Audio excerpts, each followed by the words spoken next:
지난 몇 주간 동안 저희 교회 여러 성도님들께서 갑자기 주님의 품으로 떠나셨습니다. 누구보다도 유가족들의 슬픔과 아픔이 가장 크실 것입니다. 그뿐만 아니라 오랫동안 함께 신앙생활 해오신 우리 성도님들의 마음에도 아쉬움과 허전한 마음이 가득한 것이 사실입니다. 이렇게 큰 슬픔을 겪고 계시는 우리 성도님들과 더불어서 어떤 말씀을 함께 나눌 때에 하나님이 주시는 위로와 소망이 있을까 묵상하면서 오늘 말씀을 준비했습니다. 고인들의 장례를 준비하는 과정을 같이 지켜보시고 또 장례식에 참석해 보시면 어떤 삶을 살아오셨는지를 엿볼 수 있는 기회가 많이 주어집니다. 우리는 감히 누군가의 인생을 평가하거나 그의 무게에 무겁고 가벼움을 재어볼 수 있는 자격은 없지만, 그러나 저는 우리 성도님들의 장례식을 함께 지켜보면서 너무 소중한 믿음의 사람들이 우리 곁에 계셨었고, 제가 알았던 것보다 더 훌륭한 믿음 생활을 해오신 분들이셨다는 것을 뒤늦게 깨달으면서 정말 하나님께 더 감사하고 또 우리 곁에 계실 때 더 고마운 것을 알았으면 얼마나 좋았을까 하는 마음도 가져보았습니다. 미국의 어떤 작은 마을에 거의 온 동네 사람들이 서로를 다 잘 알만한 동네에서 또 대부분의 사람들이 한 교회에 같이 출석하는 그런 마을이었습니다. 그 동네에 가장 돈 많은 부자 형과 부자 동생이 있었는데, 그 사람들이 사업에는 성공을 했지만 인격이나 성품은 그리 고상하지 못한 사람들이었습니다. 부자라고 해서 동네 사람들에게 언제나 뻐기고 교만하며 또 사업을 할 때에도 언제나 갑질을 일삼는 형과 동생이었습니다. 일생을 살면서 칭찬받을 만한 일이 별로 없는 삶을 살다가 형이 먼저 세상을 떠났습니다. 동생의 부탁으로 그 동네 목사님께서 장례를 맡으시게 됐습니다. 동생이 목사님에게 부탁을 합니다.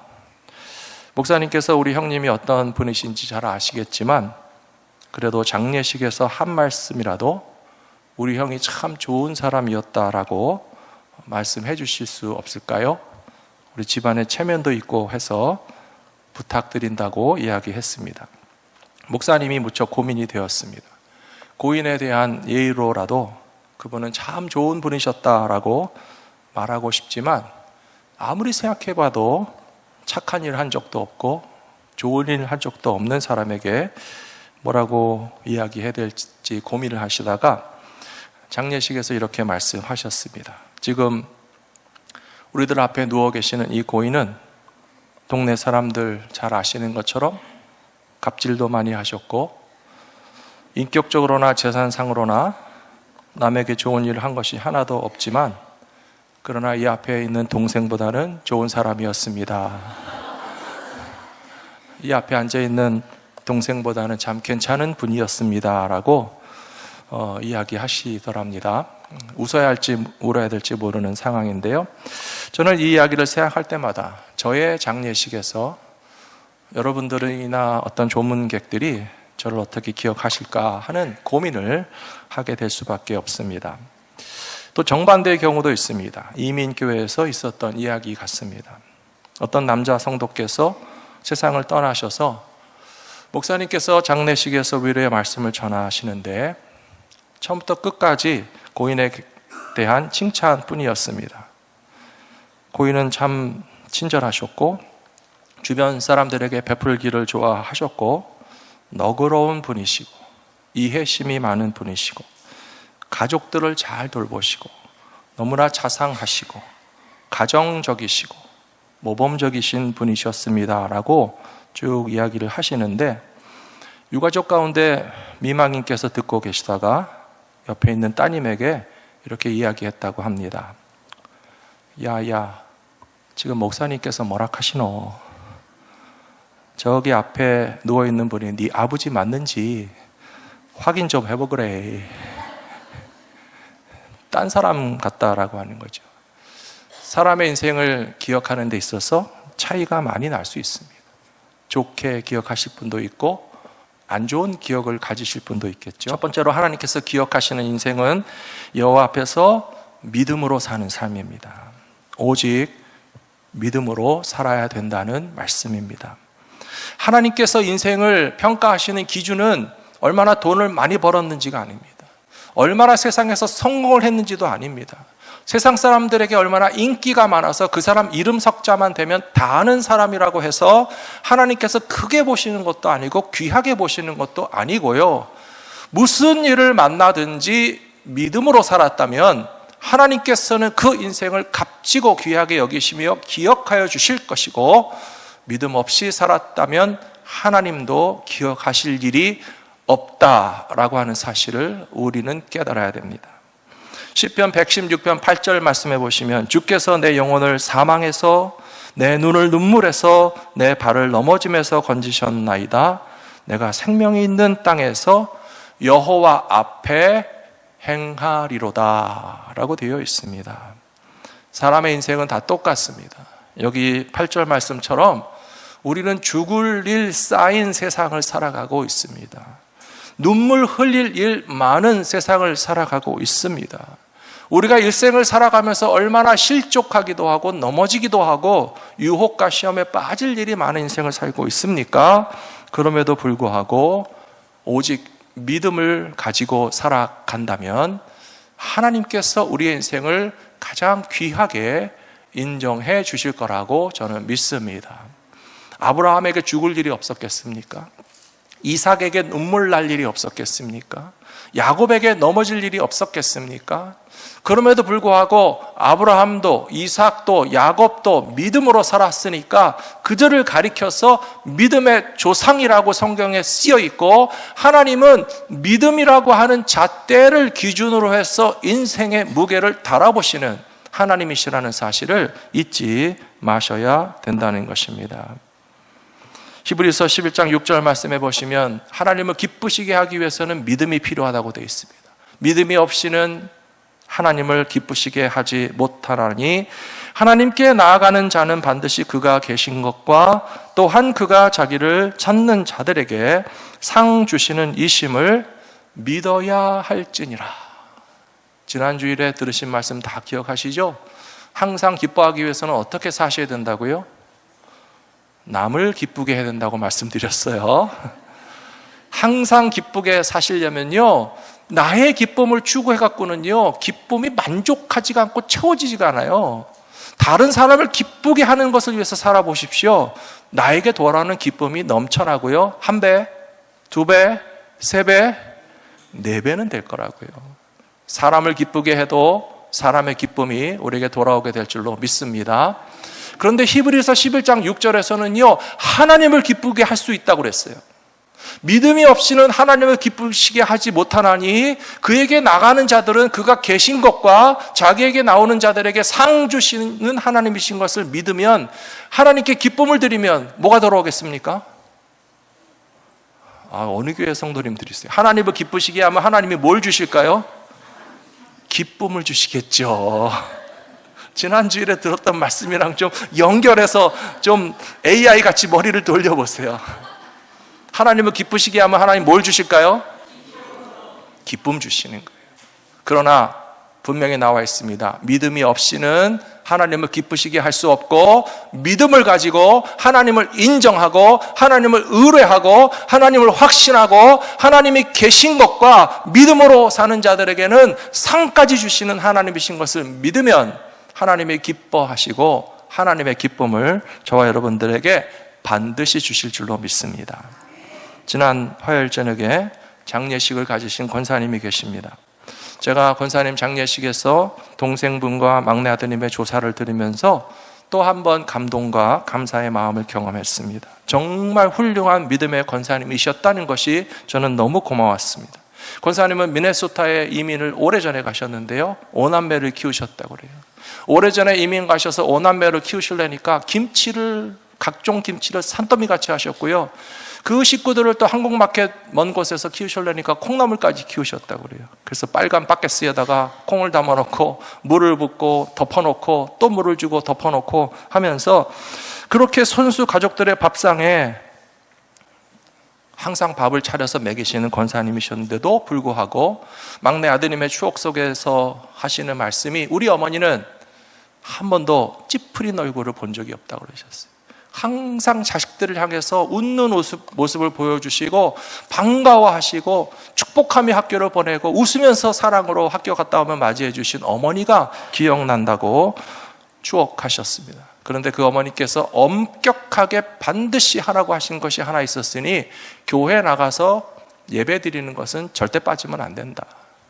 근데 막내 아드님이 아마 일찍 어렸을 때 미국에 오셔서 한국말이 좀 많이 불편하셨을 것 같아요. 어느 날 권사님에게 목사님 말씀 재미가 없고 못 알아듣겠고 들어도 까먹는데 교회 가기 싫다고 이야기하셨더니 어머니가 그렇게 얘기하셨다고 그래요. 우리 집 빨간 바켓스에 콩나물 키우는 거 알지? 빨간 바켓스에 물을 부으면 물이 밑이 뚫려서 다 내려가는데 밑 빠진 독에 물 붓듯이 바켓스에 물을 붓고 물을 다 쏟아지고 물이 다 새어나가는 것 같아도 며칠 지나면 그 콩나물이 쑥 자라 있는 것처럼 너의 믿음도 교회 가서 하나님의 말씀을 듣고 목사님의 말씀을 듣고 다 잊어버려도 괜찮아. 하나도 못 알아도 괜찮아. 그러나 바켓스에 물 빠지듯이 다 하나님의 말씀을 듣고만 자라도 너의 믿음이 자랄 줄로 믿으니까 교회는 꼭 가라 그러셨대요. 그렇게 하신 분이 지금 장로님들이 되시고 안수집사님 되셨더라고요. 사랑하는 성도 여러분, 하나님께서 귀하게 여기시는 인생은 오직 믿음으로 사는 겁니다.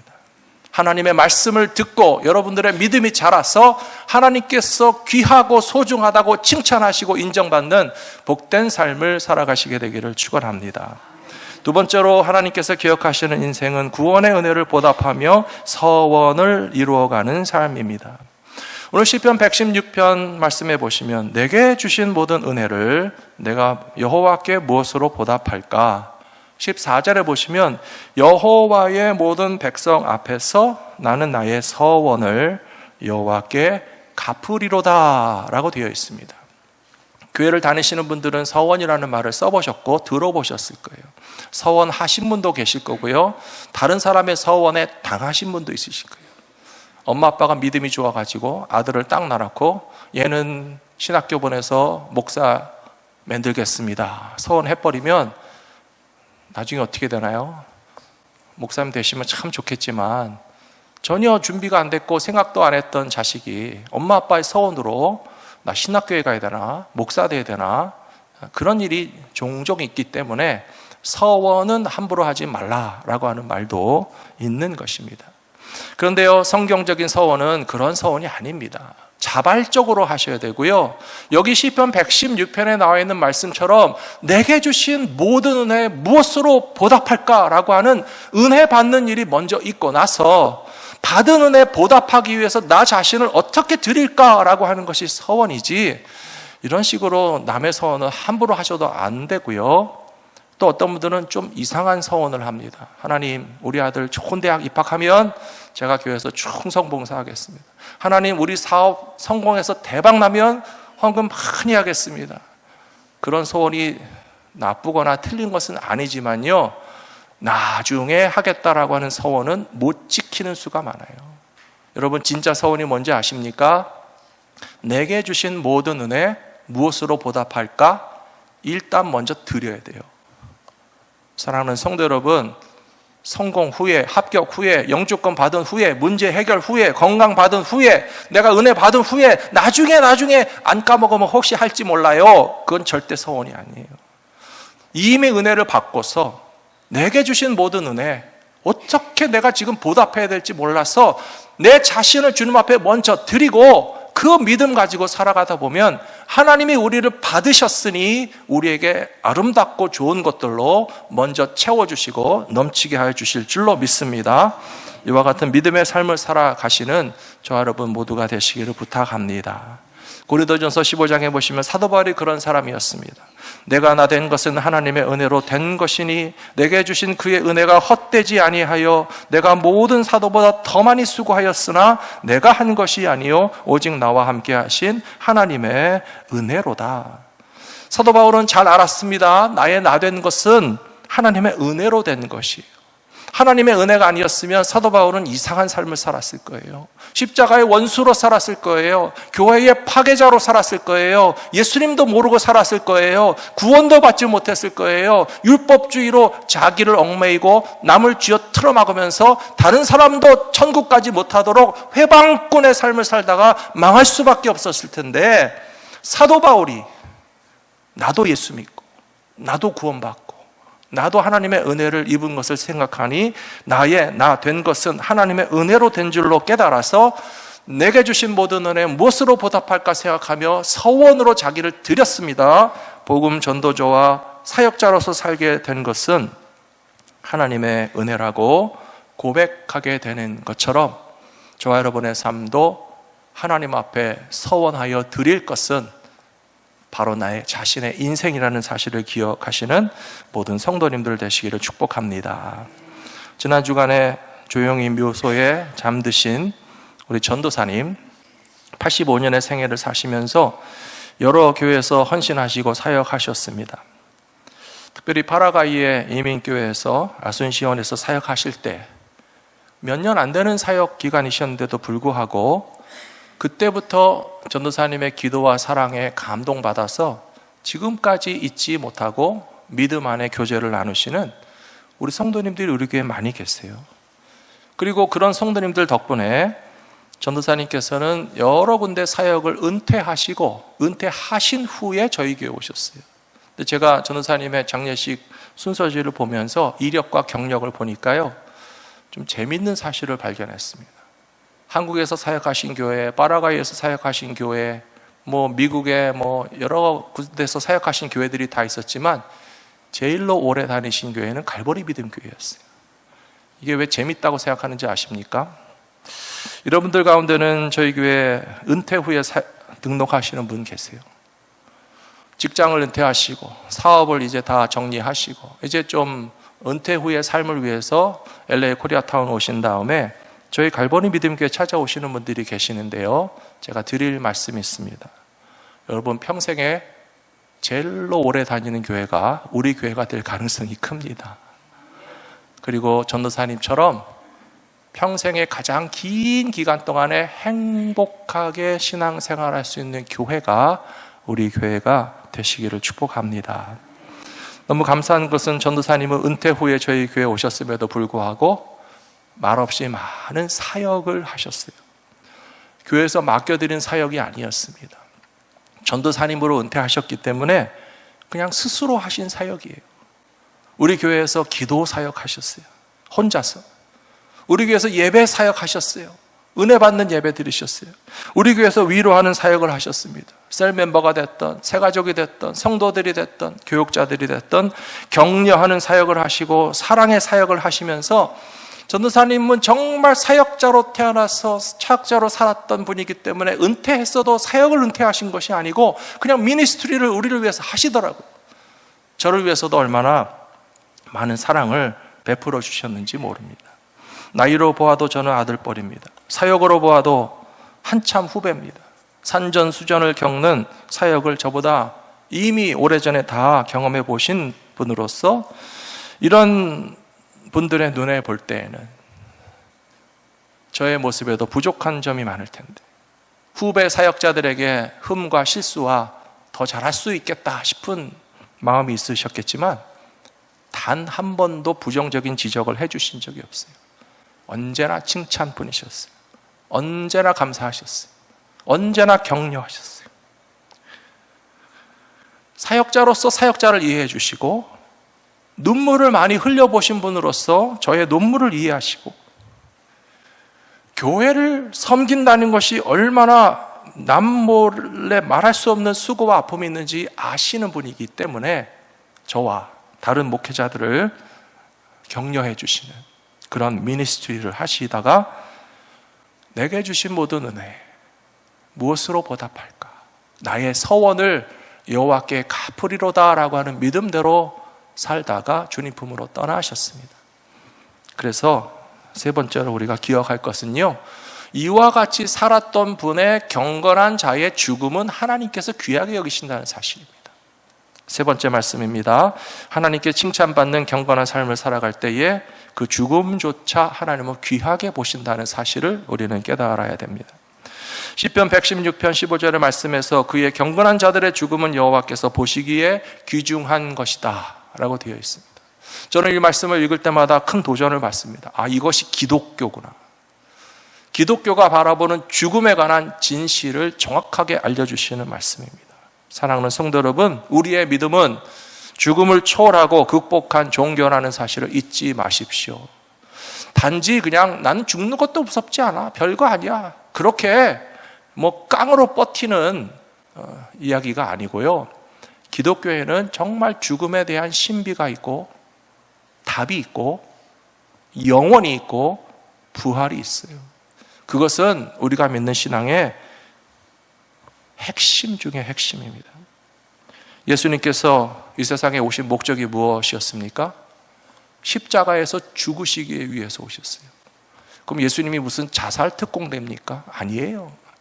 예수님의 십자가의 죽으심은 결국은 모두가 다 자기 스스로 직면할 수밖에 없는 한 사람 한 사람의 그 죽음에 대해서 영원하고도 완벽한 솔루션을 주시기 위해서 죽을 수밖에 없는 존재들에게 생명이라고 하는 소망과 구원의 능력을 베풀어 주시기 위해서 하나님의 아들이신 예수 그리스도께서 이 땅에 오셔서 죽음을 맛보셨고 부활의 첫 열매가 되셨다는 사실을 우리가 믿는다면 예수님의 부활과 생명에 저와 여러분 모두가 동참하게 될 줄로 믿습니다. 갈라디아서 2장 20절에서 사도 바울이 이렇게 이야기했습니다. 내가 그리스도와 함께 십자가에 못 박혔나니 그런즉 이제는 내가 사는 것이 아니요 내 안에 그리스도께서 살아계신다 라고 이야기하고 있습니다. 가끔 보시면 가족에게 간이나 신장을 도네이션 하는 분들이 계세요. 제가 한국에 있을 때도 그 교회 제일 유명한 효자는 어머니에게 콩팥 하나 띄어서 바치신 집사님이 최고 효자였어요. 어떤 분들은 자기 간을 많이 띄어서 부모님께 드리는 경우도 있어요. 트랜스플란트를 할 때에 수술 때에 같이 눕는 경우도 있다고 그래요. 물론 미국보다는 한국에 그런 케이스가 많은데요, 같은 수술실 안에 한쪽에는 자기 간이나 신장을 떼줄 사람이 누워있고 한쪽에는 가족에게서 그것을 받을 분이 누워 있습니다. 둘 다 마취를 하고 정신을 잃게 되지만 그 수술대 위에서 한 사람의 간을 띄고 한 사람에게 심어주고 한 사람에게 콩팥을 띄고 한 사람에게 콩팥을 심어준다고 해보세요. 같이 죽었다가 같이 살아나는 거예요. 그리고 가족에게서 그 생명을 선물로 받은 분의 마음은 어떻겠습니까? 지금 내 간이 내 간입니까? 지금 내 콩팥이 내 콩팥입니까? 아니잖아요. 나와 같이 죽었다가 나와 같이 살아난 내 사랑하는 가족, 내 사랑하는 자녀, 혹은 나의 생명을 살리기 위해서 자신의 생명을 위험 앞에 내놓으셨던 분이 도네이션 하신 것을 받은 사람은 평생토록 아마 막 살지 않을 거예요. 함부로 살지 않을 거예요. 내 생명은 나 혼자의 생명이라고 절대 생각하지 못할 거예요. 하물며 사도 바울이 뭐라고 그랬습니까? 나는 예수님과 함께 십자가에 못 박혔다. 말하자면 예수님과 함께 수술대에 누운 거예요. 우리가 예수님의 생명을 떼어가지고 받은 거예요.